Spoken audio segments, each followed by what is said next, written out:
Today is Friday, October the 5th, and this is your Weekly Roar.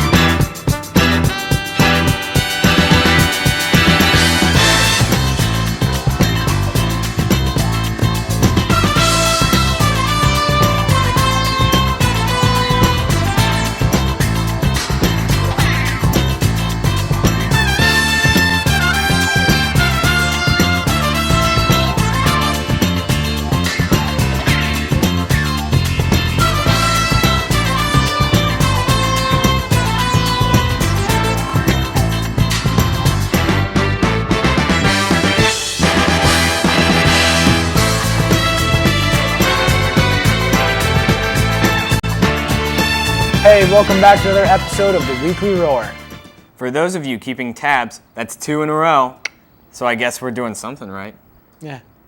And like last week, we'll be bringing you news, sports, weather, and always the entertaining special segment, This week, Corey is out talking to students and staff about the phenomenon that is late arrival. But first, let's see how this weekend weather is going to be treating us with our action-packed weather forecast. Chief Meteorologist Eric Bowles is here to give you those hopefully high numbers. Eric?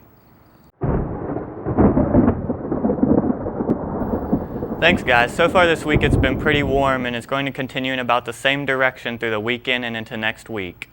If we take a look at the national map, you can see that there's not much happening in our direction, but there are a few storms to the southeastern part of the United States that won't affect us.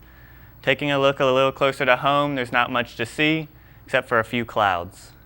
Today's forecast is going to be sunny with a high of 88 and a low of 60. Throughout next week, Saturday is going to be partly sunny with high of 91, low of 58. Sunday is partly cloudy with a high of 89 and a low of 61. Monday is partly cloudy with a high of 86 and a low of 60. Tuesday is partly cloudy with a high of 84 and a low of 57. That's it for weather. Back to you guys. It looks like it's going to be another awesome weekend. Saying that never gets old. Can't complain about that one bit. Well, you know what you can complain about? Homework? No. Starving children in Darfur? No. The news, man. News. Let me guess, you're going to make me start it? You bet. Application for the following scholarships are now available in the guidance office. Coca-Cola Scholarship. Applicants must be high school seniors with a minimum GPA of 3.0. Deadline to apply is October 31st. Also, the Ron Brown Scholar Program. This scholarship is for African American students who demonstrate academic achievement, leadership, and community service. Financial need is also a factor. Attention juniors and seniors, the ASVAB will be given here at Newark High School on October 10th in the NHS Library. The ASVAB Career Exploration Program helps students learn about themselves and the world of work. Students explore occupations in line with their interests and skills. Sign up in the guidance office if you wish to take the ASVAB on October 10th. Attention students, if you volunteered in your community over the past year, you could win $1,000 and a fabulous trip to Washington, D.C. next May. It is easy to apply online for the Prudential Spirit of Community Awards program. This awards program is open to any high school student in recognition for their volunteer service to their community.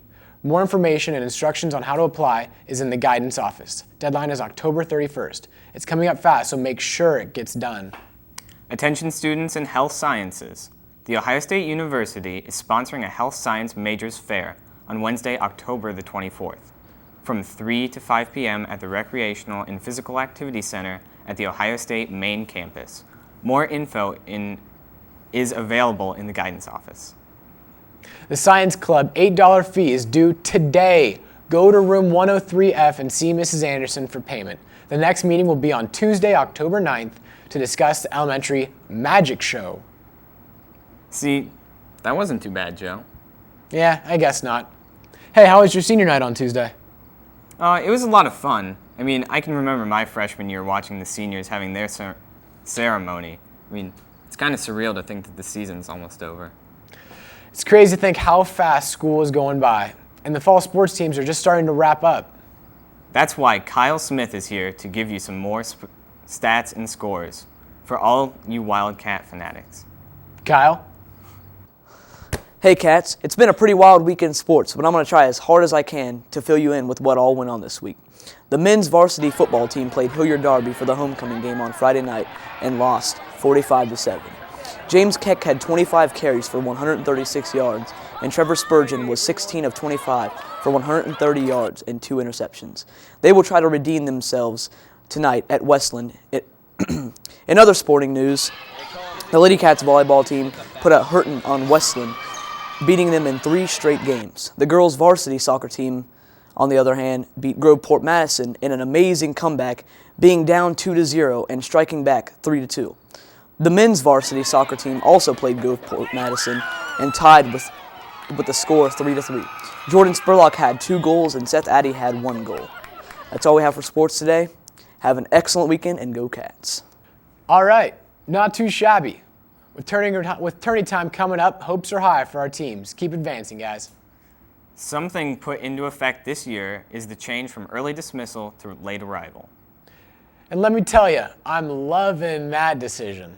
You're not the only one. Corey's out on campus to see how students and staff feel about this new change. Thanks, guys. As you may have noticed in September, we did not have an early release. We are now doing late arrivals every month. I went around Newark High School to find out why these changes were made and how people felt about them. We interviewed Mitchell Kilday and his views on the 2-hour delay. I like it because we get to sleep in now, and when we had the early release, it was only an hour, so this is more. And we had basketball after school, so it wasn't really like a big deal because I could go home for like 20 minutes and then come right back.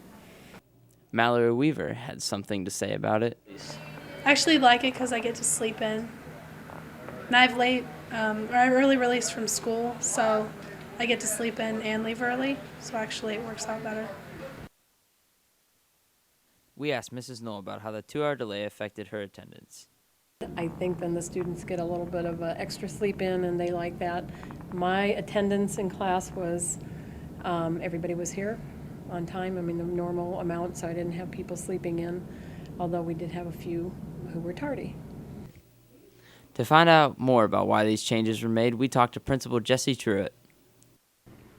Every time the teacher contracts up, the teachers go through a process they call negotiations, and that looks at their time of day, their pay, their working conditions, and all those sort of things. It was actually the NTA, which is a local teaching union, that proposed that we go to a late arrival instead of early release. I think some of the thought process behind that just involved, we do professional development, and teachers are essentially sort of in a class of their own with us, learning the current practices and those sort of things, and that's much easier to manage in the morning when you're fresh and on your feet. A lot of businesses will have their business meetings in the morning for that reason, typically not after a full work day. Well, it looks like late arrival was a good idea. For the Weekly Roar, I'm Corey Hegel. Back to you guys. Well, that's a wrap to another successful show. Thank you all for watching, and we hope you tune in next week to see what we have in store. Have a safe weekend and enjoy the awesome weather. For Joe Krasawa and the rest of the WNN crew, I'm Johnny Robinson. Good night. Good luck.